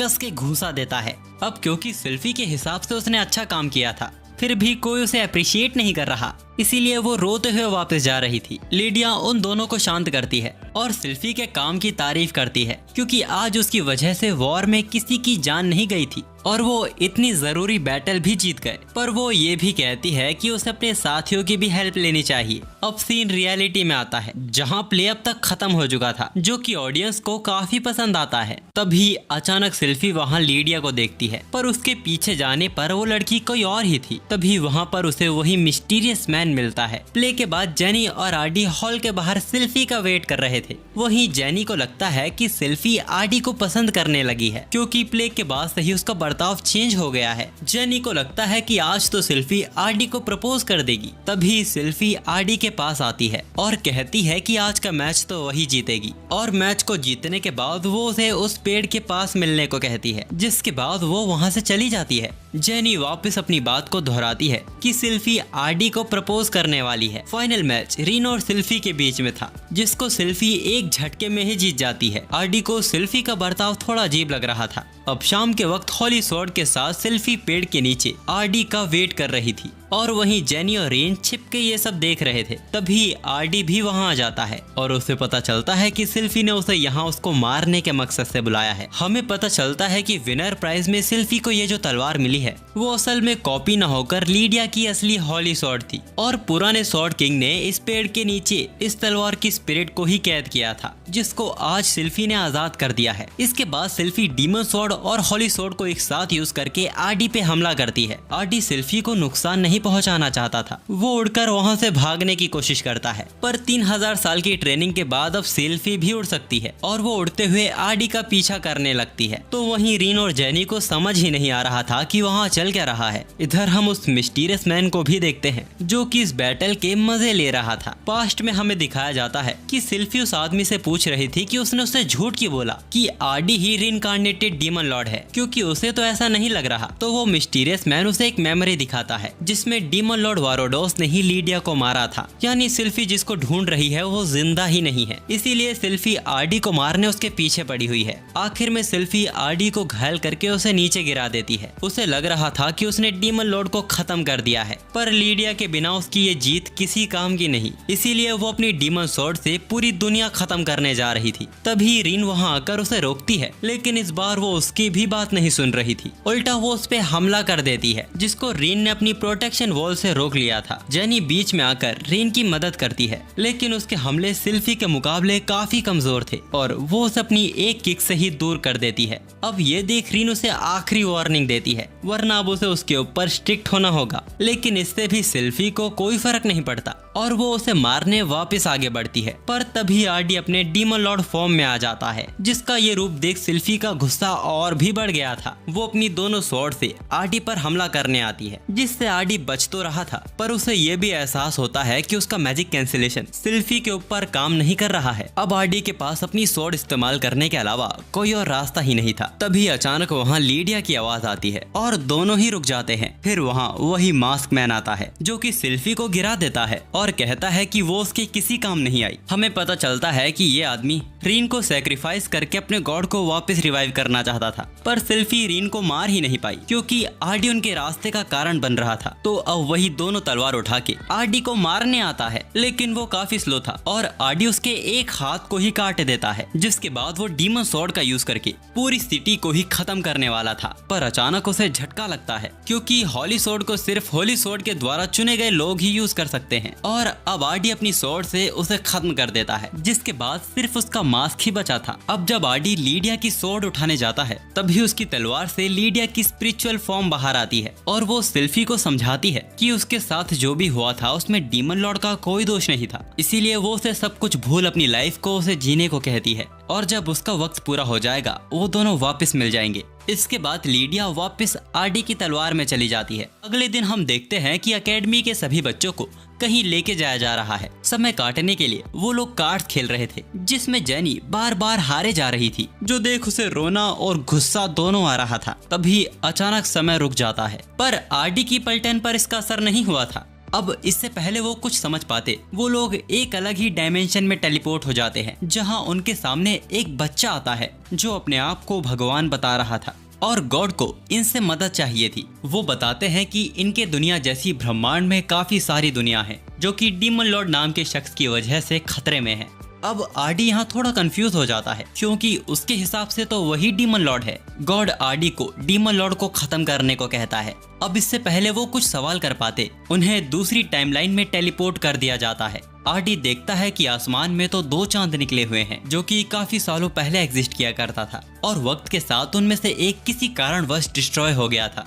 आरडी लड़कियों को बताता है कि वह लोग डीमन लॉर्ड बारबाडोस की धरती पर हैं, जो सुन वो लड़कियां डर जाती है। आरडी कहता है कि उन्हें डीमन लॉर्ड से मिलना होगा और गॉड की कही बातों को पूरा करना होगा, जिसके बाद शायद वो लोग अपने टाइम में वापस जा सके। तभी अचानक उन्हें एक लड़की की आवाज आती है। वो लोग देखते हैं कि एक लड़की के पीछे एक बड़ा सा बिच्छू पड़ गया है, जिसका कद उनके टाइम में काफी छोटा है। आरडी उस लड़की की मदद करने जाता है और अपने पावरफुल स्पेल से उस बिच्छू को खत्म कर देता है। उस धमाके में लड़की को चोट ना आए, आरडी ने प्रोटेक्शन वॉल का भी यूज किया था। उसी वक्त उस टाइम की ओलिविया वहां आ जाती है और आरडी को थैंक्स कहती है। अब क्योंकि उनके फेस रिएक्शन से ओलिविया समझ गई थी ये लोग उसे जानते हैं, जो कि उसे काफी स्ट्रेंज लगता है। वो स्लीप मैजिक का यूज करती है, जिससे रिन और जेनी तो बेहोश हो जाते हैं, पर आरडी पर उसका कोई असर नहीं हुआ था, जो देख ओलिविया उससे इम्प्रेस होती है और उन्हें अपने साथ किंगडम ले आती है। जेनी रिन पुराने टाइम की किंगडम को देख काफी हैरान थे। तभी ओलिविया वहां आती है और आरडी को साफ साफ उनकी आर्मी ज्वाइन करने को कहती है। वो देख सकती है कि आरडी के अंदर कितना पोटेंशियल है।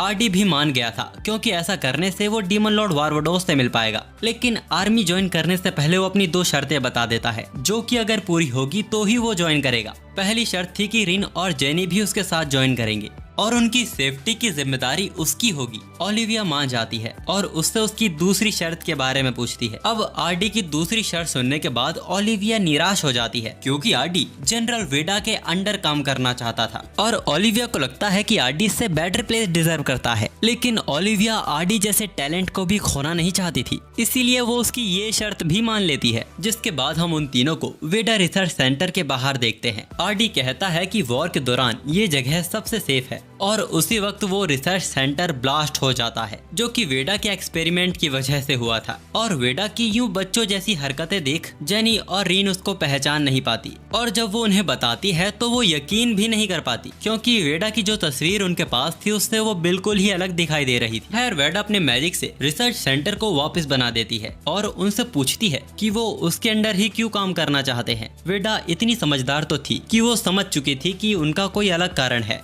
आरडी उसे साफ बता देता है कि वो लोग फ्यूचर से आए हैं। ये सुन वेडा एक्साइटेड हो जाती है और अंदाजा लगाती है कि उन्हें उसकी हेल्प चाहिए ताकि वे लोग अपने टाइम में वापस जा सके। अब इसके बदले वेडा ने भी एक शर्त रखी थी, जो कि वो बताने जा ही रही थी कि तभी इस टाइम की सिल्फी वहाँ दरवाजा तोड़ के अंदर आ जाती है और वेडा को पकड़ने लगती है, जो कि उसके हाथ नहीं आती। तो सिल्फी लीडिया को बुला लेती है, जिसको देख आर्डी दंग रह जाता है। वहीं रीन और जेनी खुश थे क्योंकि उन्होंने पहली बार किसी लेजेंडरी वॉरियर को देखा था। लीडिया वेडा को पकड़ लेती है और उसे धमकाती है क्योंकि उसने वेडा से अपनी फोर्स के लिए कुछ लोग मांगे थे, जो कि उसने अभी तक नहीं दिए हैं, और अब पेनल्टी के बदले वो उससे ज्यादा लोगों की डिमांड करती है। वेडा उसे शांत करती है और इन तीनों को अपने साथ ले जाने को कहती है, पर जेनी को देख लीडिया के इरादे कुछ और ही लग रहे थे। वो जेनी को आज रात उसके कमरे में आने को कहती है। जेनी नादान थी, वो लीडिया के इशारे समझ नहीं पाती, जिसका फायदा उठाकर वो उसके काफी करीब आने लगती है। अब इससे आगे कुछ हो पाता,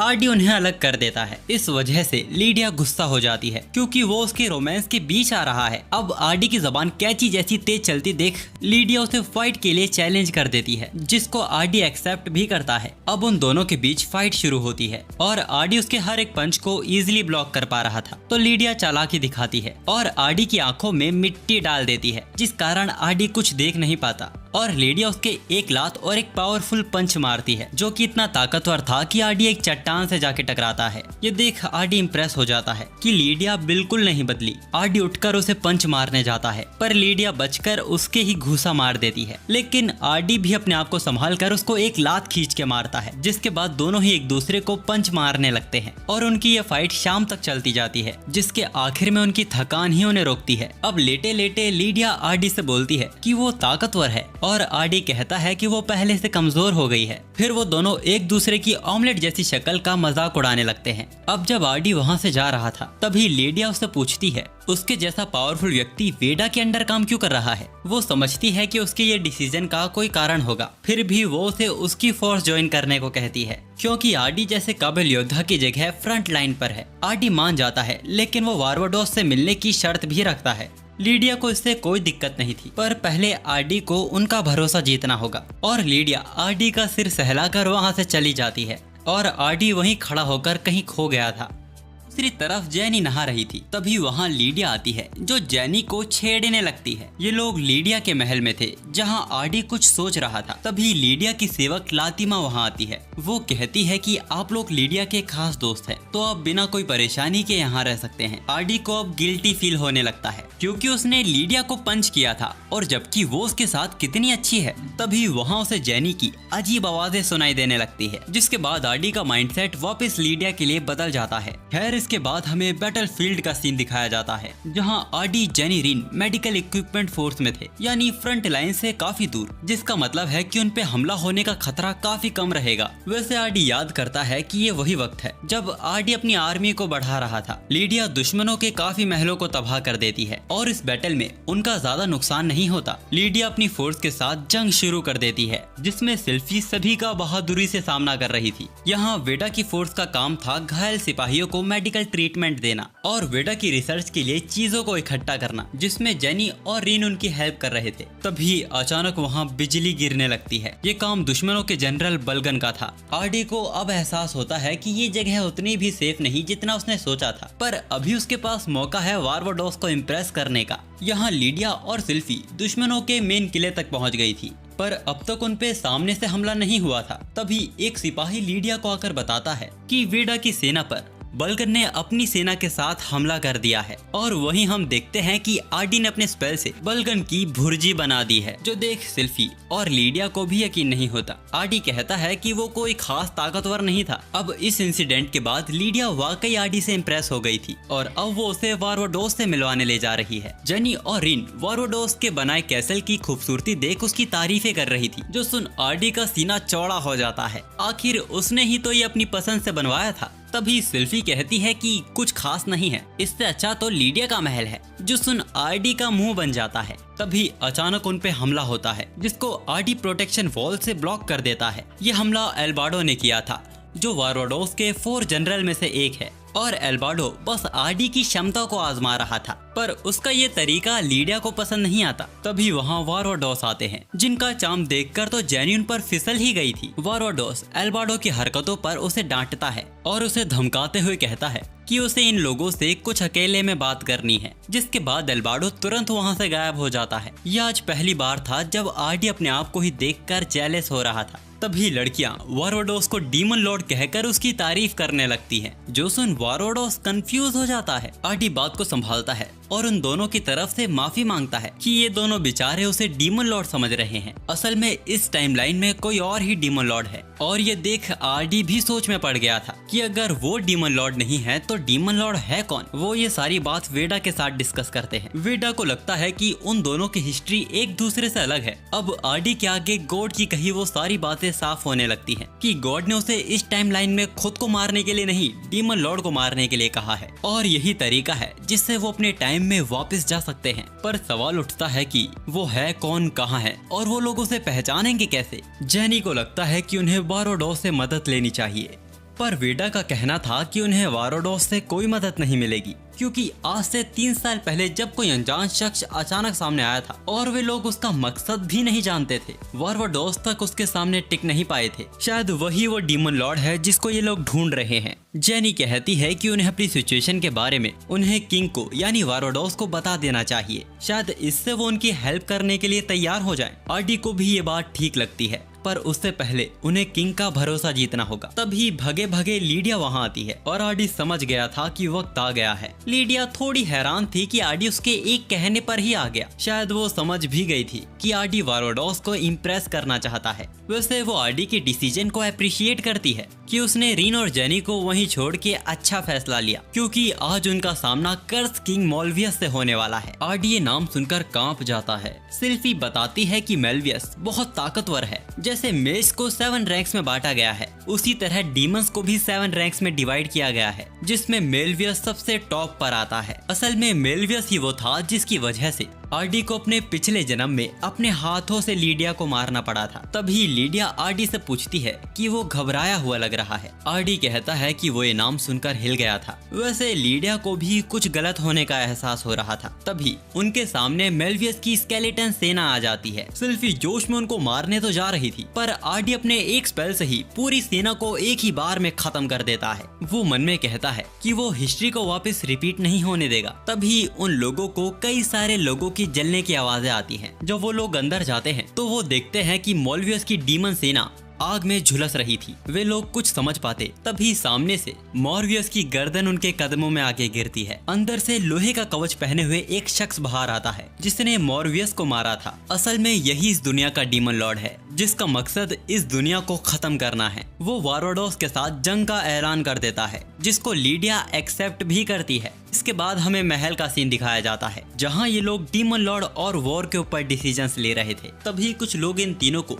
इस इम्पोर्टेंट डिस्कशन से बाहर रखने को कहते हैं, क्योंकि ये लोग दरबार का हिस्सा नहीं है। वारोडोस कहते हैं कि आरडी ने उनकी काफी हेल्प की है, बल्कि आरडी की वजह से ही वो लोग बलगन को पकड़ पाए हैं, जिसको पकड़ने की कोशिश उनकी सेना कब से कर रही थी। वारोडोस वॉर को सीरियसली लेने को कहते हैं और बोलते हैं कि उनके हमला करने से पहले उन्हें ही अपनी पूरी पावर के साथ उन पर अटैक करना होगा। एक ओर से वारोडोस अपने चारों जनरल्स को मैदान में उतरने को कह रहे थे। तभी आरडी पूछता है कि डीमन लॉर्ड के हिसाब से वो अमर है, तो वारोडोस इसका क्या करने वाले हैं। वारोडोस कहते हैं कि वो डीमन लॉर्ड का एक सीक्रेट जानते हैं, इसीलिए वे लोग उनके महल पर हमला करेंगे। इसके बाद अगले दिन आरडी लातिमा से लीडिया के बारे में पूछता है। वो बताती है कि लीडिया अपनी फोर्स को कमांड देने गई है। अब लातिमा के जाने के बाद आरडी सोच रहा था कि उसने लीडिया को तो बचा लिया है, पर अब डीमन लॉर्ड का क्या किया जाए। तभी अचानक आरडी कहता है कि तुम यहाँ क्यों आए हो। हम देखते हैं कि यहाँ तो वाकई में डीमन लॉर्ड आ गया है और वो तकदीर, लीडिया और हिस्ट्री चेंज करने जैसी अजीब बातें कर रहा था। वो कहता है कि लीडिया अपनी तकदीर तक पहुँच के रहेगी। आरडी उससे पूछता है कि क्या वो दूसरे टाइमलाइन से आया है। वो कहता है कि तुम्हें शीशे के सामने मास्क लगाने की जरूरत नहीं है। आरडी उसकी बात को समझ नहीं पा रहा था,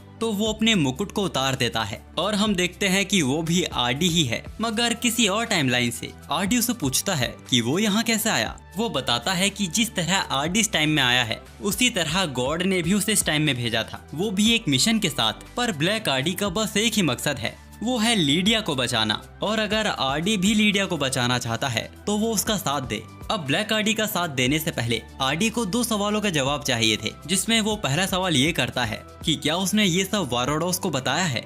ब्लैक कहता है कि लीडिया को मारने के उस डिसीजन के बाद से ही वो अपने आप से ही नफरत करता है। हमें पता चलता है कि मॉर्बियस ने लीडिया की बॉडी को करप्ट कर दिया था, जिस कारण वो सभी के लिए बड़ा खतरा बन गई थी। इसीलिए मजबूरन आरडी को लीडिया को मारना पड़ा था। आरडी दूसरा सवाल करता है कि उसने इसी टाइमलाइन को ही क्यों चुना। ब्लैक उसे याद दिलाता है कि वो यहाँ खुद नहीं आया है, उसे भी गॉड ने उसकी ही तरह यहाँ भेजा है। और वो बताता है कि गॉड ने उसको इस दुनिया को खत्म करने का काम दिया था। इस बात पर आरडी यकीन नहीं कर पा रहा था, क्योंकि लीडिया को बचाना, दुनिया को खत्म करना दोनों ही अलग अलग काम है। ब्लैक ज्यादा कुछ नहीं बताता, वो बस कहता है कि अगर वो भी लीडिया को बचाना चाहता है तो उसका साथ दे। आरडी उसका साथ देने में हिचकिचा रहा था। ये देख ब्लैक को गुस्सा आ जाता है और वो आरडी का कॉलर पकड़कर उसे बताता है कि जब उसे अपनी टाइमलाइन में लीडिया को मारने का डिसीजन लेना पड़ा था, उसको लेकर वो डिप्रेशन में चला गया था। यहाँ तक कि उसने अपने आप को मारने की भी कोशिश की, पर यूनिवर्स को ये मंजूर नहीं था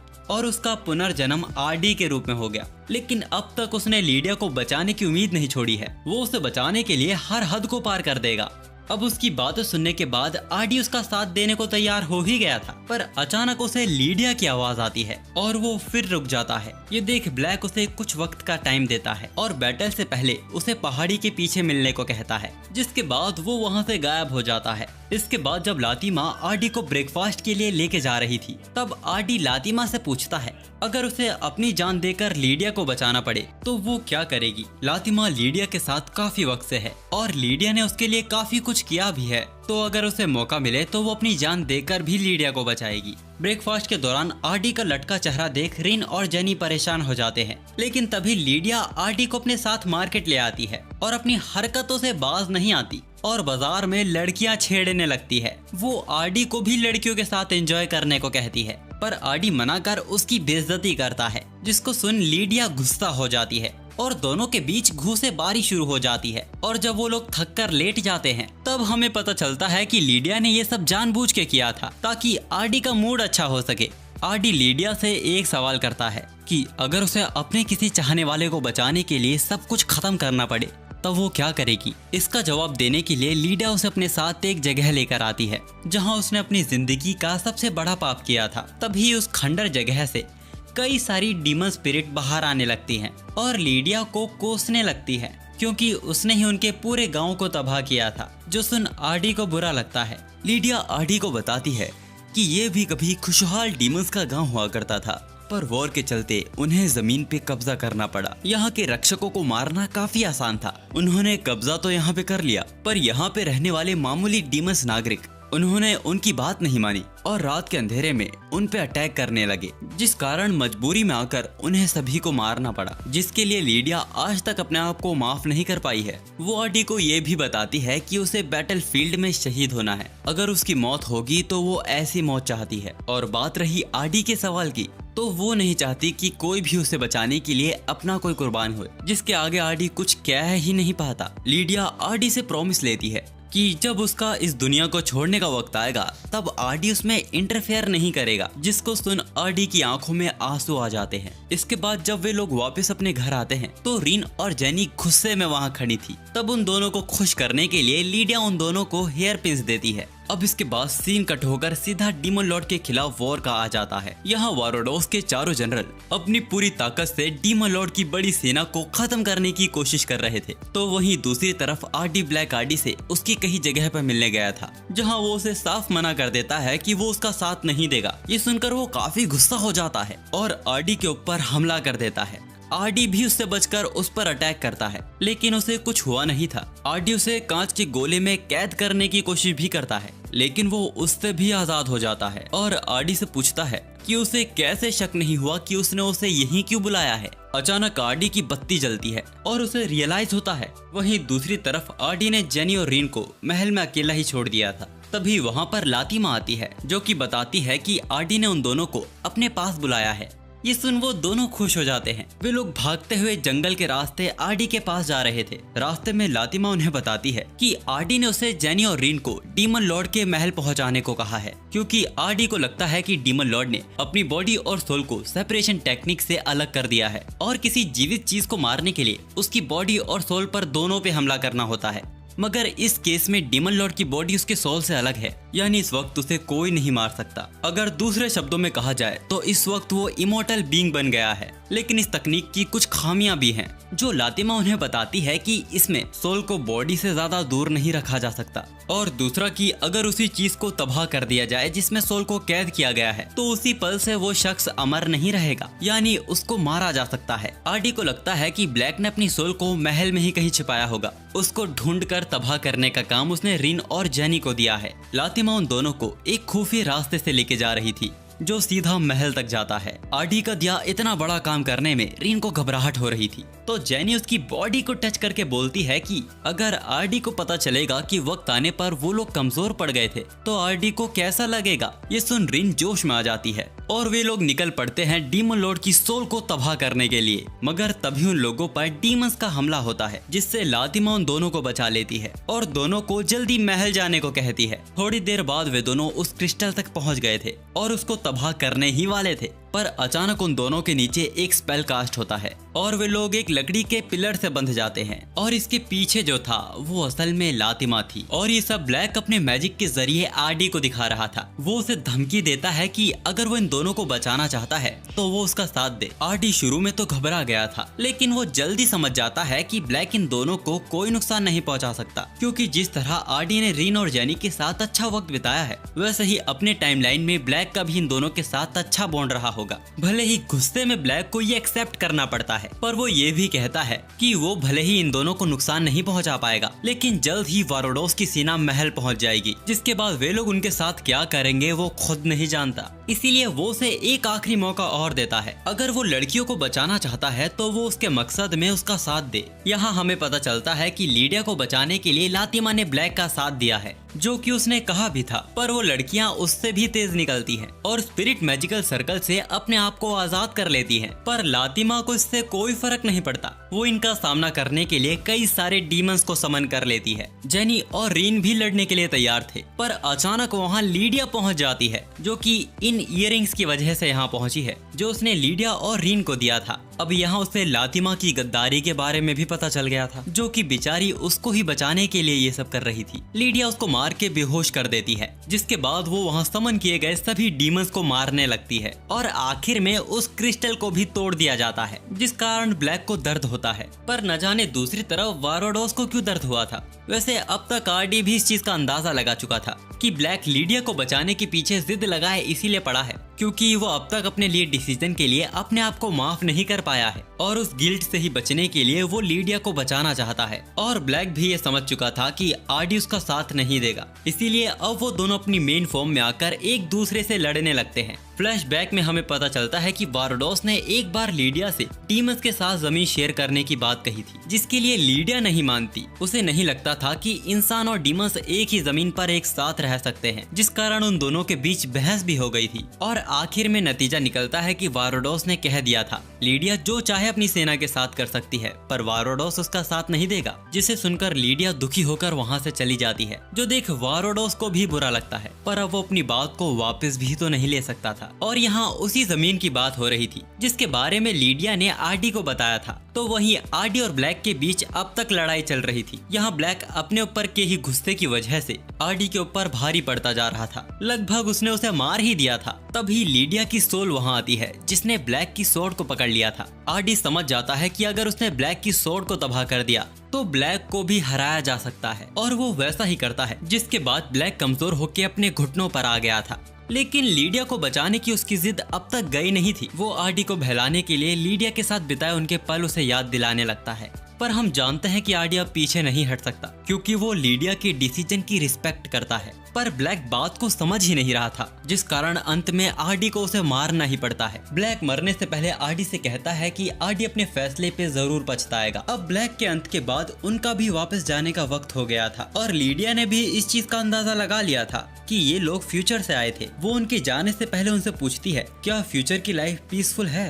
रिन उसका कोई जवाब नहीं दे पा रही थी, पर फिर रिन और जेनी दोनों कहते हैं कि फ्यूचर की लाइफ वैसी ही है जैसी लीडिया चाहती थी, जिसको सुन उसे बहुत खुशी होती है। उनके जाने से पहले वो आरडी के लिए एक मैसेज देती है। दूसरी तरफ वारोडोस को भी एहसास हो गया था कि डीमन लॉर्ड हमेशा के लिए गायब हो गया है, जिसका ऐलान वो अपनी पूरी सेना में कर देता है। वारोडोस को कहीं तो ये शायद पता था कि इसके पीछे आरडी, रिन और जेनी का हाथ है। अब अपने टाइम में आने से पहले आरडी एक बार फिर गॉड से मिलता है, जहाँ वो उनसे पूछता है कि आखिर वो है क्या चीज। गॉड कहते हैं कि वो अपने आप को एक्सप्लेन नहीं कर पाएंगे। वो कहते हैं कि वो उसे अपना दोस्त समझ सकता है।